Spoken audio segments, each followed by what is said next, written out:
Je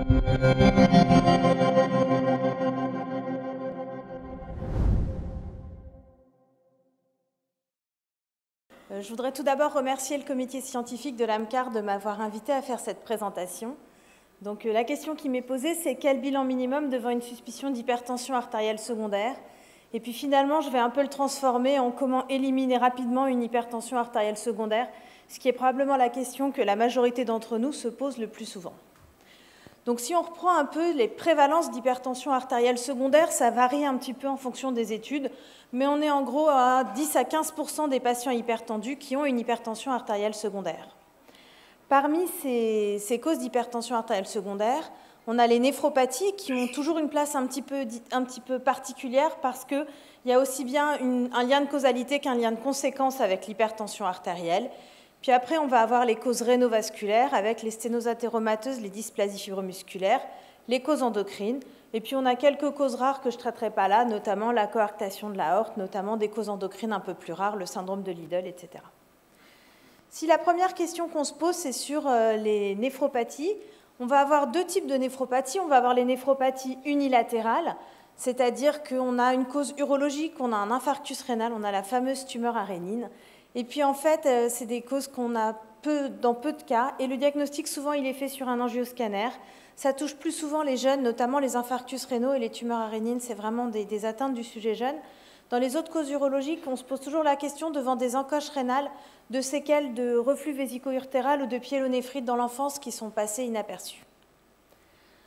Ensuite, il y a les néphropathies bilatérales. Donc là, on va avoir de l'hypertension artérielle aiguë ou de l'hypertension artérielle plus chronique. C'est pour le coup beaucoup plus fréquent. Et la question qu'on se pose tous, parce que finalement, que certains de nos patients hypertendus aient une insuffisance rénale, c'est quelque chose qui nous arrive somme toute assez souvent, c'est quand est-ce que j'appelle le néphrologue, quand est-ce que j'estime que ce n'est pas nécessaire de l'appeler et que c'est de la néphroangiosclérose classique dans le monde de l'hypertension artérielle.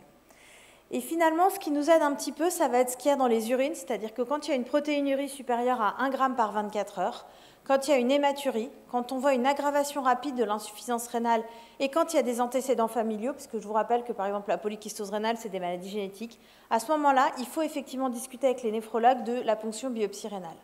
Si on n'est pas dans ces cas-là, s'il n'y a pas de protéinurie, s'il y a une petite microalbuminurie, s'il n'y a pas d'hématurie, à ce moment-là, on considérera classiquement que c'est de la néphroangiosclérose. Maintenant, si on passe à l'hypertension artérielle rénovasculaire, aux sténoses artérielles rénales, à ce moment-là, on a comme cause la plus fréquente les causes athéromateuses, qui représentent environ, on estime, 3% des hypertensions artérielles. Donc, c'est des terrains polyvasculaires. Et le diagnostic, il se fait souvent sur un échodoppler artériel rénal, puisqu'on va voir effectivement des atteintes qui sont au niveau de l'ostium, avec effectivement des dépôts d'athérome, ce qu'on connaît bien. Pour la dysplasie fibromusculaire, on n'est plus du tout dans la même histoire. D'abord, c'est des patientes, souvent, puisqu'il y a 80% de femmes. Ensuite, elles sont beaucoup plus jeunes au moment du diagnostic. Et enfin, en fait, l'échodoppler artériel rénal n'est pas très bon en termes de sensibilité et de spécificité. Petit bémol, il y a des excellents doppléristes qui, effectivement, font des miracles avec leur sonde d'échodoppler. Dans la grande majorité des cas, quand même, le diagnostic est difficile. Pourquoi le diagnostic est difficile? Parce qu'en fait, l'atteinte, elle est très distale, elle est très proche du rein, et donc du coup, la visualisation n'est pas très bonne. Et donc, ce qu'on considère, et ce que disent les recommandations, c'est que pour diagnostiquer une dysplasie fibromusculaire, il faut faire un angioscanner des artères rénales, et surtout pas se contenter d'un échodoppler qui soit positif ou négatif. Ensuite, l'autre intérêt de cet angioscanner, c'est que mine de rien, ça va nous permettre de visualiser les surrénales, et donc on a un petit sentiment de faire d'une pierre deux coups, puisqu'on va passer aux hypertensions artérielles endocrines, la première étant le phéochromocytome. Alors le phéochromocytome, c'est des tumeurs rares, on estime que c'est environ 0,3% des hypertensions artérielles. On parle de phéochromocytome ou de paragangliome, quand c'est dans la surrénale, on dit phéochromocytome, le reste du temps, on dit paragangliome. On a souvent des productions de catécholamines, d'adrénaline, noradrénaline, et puis on estime souvent que le diagnostic est important. Pourquoi le diagnostic est important? À cause de ça, c'est-à-dire le risque de complications. Puisque ces grosses décharges en fait, d'adrénaline et notamment de noradrénaline, ce qu'elles vont faire, c'est qu'elles vont générer une puissante vasoconstriction. Et cette puissante vasoconstriction, elle va donner des infarctus rénaux, elle va donner des accidents vasculaires cérébraux, elle va donner des troubles du rythme cardiaque et puis la fameuse cardiopathie adrénergique, le Takotsubo, PS, petit message du monde du phéochromocytome, on considère que chez tout patient qui fait un Takotsubo, normalement, il doit avoir un scanner à la recherche de phéochromocytome, ce qui est malheureusement souvent pas assez fait dans le monde cardiologique. La prévalence de ces complications aiguës du phéochromocytome, le fait que les patients aient une épée de Damoclès sur la tête, on estime que c'est environ 12%. Et donc c'est pour ça que même si c'est de la maladie rare, on va avoir tendance à rechercher assez systématiquement le phéochromocytome quand on a des indications, parce qu'en fait, on a peur de passer à côté du diagnostic et qu'on sait que ça met en jeu le pronostic vital de nos patients. Ensuite, il y a des formes métastatiques, donc il y a 15% des patients qui vont avoir des métastases, et puis enfin, c'est quand même des patients qu'on peut guérir, donc avec une guérison tensionnelle, avec une régression de la symptomatologie clinique, et donc c'est vrai que ça vaut le coup. Cette symptomatologie clinique, vous la connaissez, des hypertensions artérielles qui sont variables, qui parfois vont être somme toute assez classiques, parfois très labiles, parfois paroxystiques, parfois il n'y a que de l'hypotension orthostatique, c'est un assez bon signe, c'est-à-dire que les patients qui ont une hypotension orthostatique sans traitement antihypertenseur et sans maladie neurologique sous-jacente, il faut vraiment penser au phéochromocytome. Et puis après, la triade, céphalée, sueur, palpitation. Les autres petits signes qui vont nous aider, c'est que les patients sont pâles au moment du diagnostic. C'est-à-dire que quand on fait des malaises, la question qui se pose, c'est le flush avec les rougeurs de joues. Et souvent, en fait, comme c'est beaucoup de noradrénaline, les patients sont pâles au moment du malaise. Et donc, c'est un petit signe clinique qui nous oriente. Les indications qu'on retient pour rechercher un phéochromocytome, ça va être les patients qui ont des hypertensions artérielles avec des malaises, les patients qui ont des hypertensions artérielles résistantes, hypertension artérielle du sujet jeune, et on met un cut-off en fonction des études qui varient entre 30 et 40 ans. Les recommandations européennes récentes, elles disent 40 ans. Quand il y a une hypertension artérielle et un diabète chez des patients jeunes qui ont moins de 50 ans et qui ont un IMC inférieur à 25 kg par mètre carré. C'est-à-dire qu'en fait, c'est des patients souvent sur lesquels on discute sur le diabète. On a longuement parlé du diabète hier. En fait, c'est des patients qui sont diabétiques sans avoir un type 1 et qui n'ont pas le profil de diabète de type 2 parce qu'ils n'ont pas de surcharge pondérale, parce qu'ils sont plus jeunes. Quand il y a une hypertension artérielle en plus, on va vraiment se poser la question du phéochromocytome. Et puis enfin, à chaque fois qu'il y a un petit nodule surrénalien, on va se poser cette question-là. Alors, qu'est-ce qu'on va faire pour éliminer ce phéochromocytome? On va doser les méthanéphrines. Donc, la méthanéphrine et la norméthanéphrine, en fait, c'est les produits de dégradation de l'adrénaline et de la noradrénaline. Pourquoi est-ce qu'on ne dose pas l'adrénaline et la noradrénaline? Parce qu'en fait, la demi-vie est trop courte, et ensuite, c'est très, très variable et très fluctuant, et donc, du coup, les dosages ne sont pas très bons. Donc, on dose la méthanéphrine et la norméthanéphrine, ce qui nous a beaucoup simplifié la vie, parce que d'abord, on n'a plus besoin de faire un recueil 3 jours de suite, on n'a pas besoin d'avoir un régime particulier au moment du recueil. Et puis, pour les personnes les plus anciennes de la salle, et j'en fais partie, à l'époque, on mettait de l'acide chlorhydrique dans le recueil pour que les patients urinent dessus. Et donc, ça générait tout un tas de trucs très compliqués parce qu'il ne fallait pas uriner directement dans le bocal. Enfin, c'était très compliqué. Maintenant, c'est plus du tout nécessaire. Il y a bien besoin d'acide, mais on peut la mettre une fois que les patients ont terminé leur recueil. Et donc, c'est beaucoup plus simple, en fait, depuis qu'on fait les dosages de méthanéphrine. Ça se dose aussi en plasmatique. En France, ce n'est pas remboursé par la sécurité sociale, c'est l'enjeu principal. Sincèrement, je ne sais pas comment ça se passe au Maroc. Mais par contre, que ce soit en urinaire ou en plasmatique, la sensibilité et la spécificité sont excellentes. Ce qu'il ne faut pas faire, donc il ne faut pas doser les catécholamines, parce qu'en fait, on ne sait pas les interpréter. Il y a des petites choses qui vont fausser les dosages, les antidépresseurs, les sympathomimétiques, bien entendu, les drogues. Et puis ensuite, tant qu'on n'a pas éliminé le phéochromocytome, on ne va pas pouvoir donner de bêta-bloquants à nos patients. Donc, il faut être logique dans notre démarche. Si on se dit qu'on ne l'a pas éliminé, on va attendre un petit peu. Si on a des méthanéphrines élevées, à ce moment-là, effectivement, on va souvent réadresser les patients. Ce qu'il va falloir, c'est faire une imagerie pour voir les surrénales, c'est faire une TEP. Donc, souvent, on fait de la TEP FDG ou de la TEP DOPA. Et puis, c'est des patients qui vont être opérés et qu'on envoie systématiquement en génétique parce qu'en fait, il y a 40% de formes familiales, ce qui est énorme. Donc ça, c'est pour le phéochromocytome. Est-ce que c'est une cause fréquente? Non, c'est une cause rare, mais du coup, c'est dangereux. Et donc, on va avoir tendance à... Ça fera partie de notre bilan minimum. L'hypercortisolisme, c'est une cause rare et ça fera moins partie de notre bilan minimum, c'est-à-dire pas au niveau biologique. Par contre, il va falloir systématiquement se poser la question et examiner les patients. Les signes qui nous aident le plus, la répartition facio-tronculaire des graisses, ce n'est pas très spécifique. Les vergetures, quand on en a, bien sûr.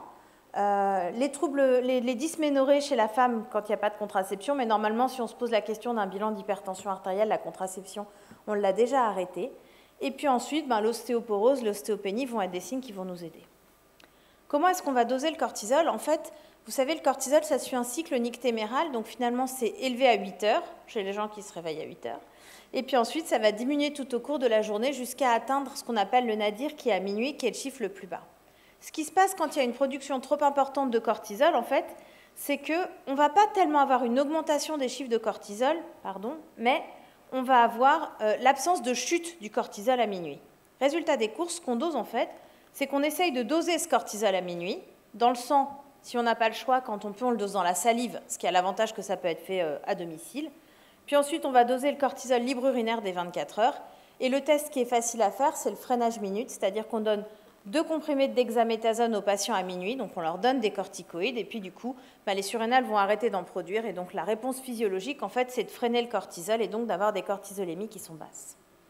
Ce qu'on ne fait pas, on ne dose pas le cortisol à 8 heures, ça ne sert à rien. On fait attention à ne pas faire le recueil urinaire de cortisol et le freinage en même temps, parce que les deux résultats vont se fausser l'un l'autre. On ne fait pas de dosage sous contraception œstroprogestative, parce que sous contraception, les taux de cortisol sont faussement plus élevés quand on les dose. Et puis pas sous corticothérapie, bien sûr. Donc si on veut éliminer un hypercortisolisme, ce qu'on va faire le plus souvent, ça va être le freinage minute et la cortisolurie des 24 heures. Maintenant, pour le coup, ce n'est pas recommandé en systématique, c'est-à-dire qu'on dit il faut se poser la question, il faut faire un examen clinique des patients, mais le bilan biologique n'est pas nécessaire. Celui, par contre, qu'il faut impérativement faire, c'est l'hyperaldostéronisme primaire. Pourquoi? Parce qu'en fait, c'est très fréquent. C'est-à-dire que quand on fait des séries et qu'on le cherche systématiquement, on est en moyenne à 6% des patients qui ont un hyperaldostéronisme primaire. Les messages importants, c'est la kaliémie normale n'élimine pas le diagnostic d'hyperaldostéronisme primaire, et je rajoute le scanner normal non plus. Donc, quand est-ce qu'on va le rechercher? Quand il y a une hypertension artérielle sévère ou résistante, quand il y a une hypokaliémie, quand il y a une hypertension artérielle avant l'âge de 40 ans, et puis quand il y a un retentissement inapproprié sur les organes cibles ou une morbidité cardiovasculaire. Qu'est-ce que ça veut dire? En fait, l'aldostérone en soi, c'est un facteur de risque, et donc du coup, il y a des études qui ont montré que si on prend des patients qui ont un hyperaldo primaire ou si on prend des patients qui ont une hypertension artérielle essentielle et qu'ils ont le même niveau de pression artérielle, le même index de masse corporelle, le même âge, la même durée d'hypertension artérielle, les patients qui ont un hyperaldo font beaucoup plus de complications que les autres. Et donc, en fait, on a un surrisque cardiovasculaire qui va générer des AVC, des coronaropathies, des insuffisances cardiaques, de la fibrillation auriculaire, de l'insuffisance rénale. Et donc, en fait, on considère que l'aldostérone en soi, c'est un facteur de risque cardiovasculaire à lui tout seul. Et donc, du coup, chez des patients qui ont une hypertension artérielle de 40-45 ans, ce que j'estime encore être très jeune, et qui ont fait un AVC ou qui ont fait un infarctus, et bien, effectivement, on va avoir envie de leur rechercher un hyperaldo primaire. Ensuite, pourquoi est-ce que ce diagnostic est important? C'est fréquent, parce qu'il y a 40% des patients qu'on va guérir complètement de leur hypertension artérielle, et par contre, cette histoire de surrisque vasculaire et d'hypokaliémie, on les guérit dans, en gros, 95% des cas, et puis il y a 80% des patients qui bénéficient du diagnostic quand ils sont opérés, puisque en les opérant, même si on ne les guérit pas complètement, on va diminuer. Alors maintenant, le problème, c'est que c'est largement sous-diagnostiqué. Pourquoi c'est largement sous-diagnostiqué? Parce qu'on se fait tout un monde de ce dépistage. Donc le dépistage, il va reposer sur les dosages de rénine et d'aldostérone avec le fameux calcul du rapport aldostérone sur rénine. Le calcul du rapport aldostérone sur rénine, le problème, c'est qu'il va falloir être dans des bonnes conditions pour pouvoir le faire. Qu'est-ce que c'est ces bonnes conditions? C'est le matin à jeun, les patients en position assise depuis 15 minutes, il faut un régime normosodé, et donc ce que ça veut dire en fait, c'est qu'on va devoir faire une natriurèse, soit des 24 heures, soit sur échantillon, pour avoir un reflet de la consommation de sel de nos patients, et en normokaliémie, donc il va nous falloir une kaliémie au moment des dosages. Et puis ensuite, il faut arrêter les médicaments. Comment est-ce qu'on les arrête? Les antagonistes du récepteur minéralocorticoïde, on les arrête pendant 6 semaines. Les IEC, ARA2, diurétiques, les inhibiteurs calciques dihydropyridine et les bêta-bloquants, on les arrête pendant 15 jours. Alors ensuite, est-ce qu'on est embêté? Non, en fait, parce qu'on a accès à des traitements neutres. Et donc, dans ces traitements neutres, on va avoir les inhibiteurs calciques non dihydropyridine, les antihypertenseurs centraux, les alpha-bloquants. Et puis, on va donner du potassium à tous nos patients hypokaliémiques. Donner du potassium, ça veut dire qu'on y va, c'est-à-dire qu'on leur donne en gros entre 6 à 12 grammes d'apport potassique par jour. Ce n'est pas un petit comprimé de Diffuca qui va effectivement tenir ces patients-là.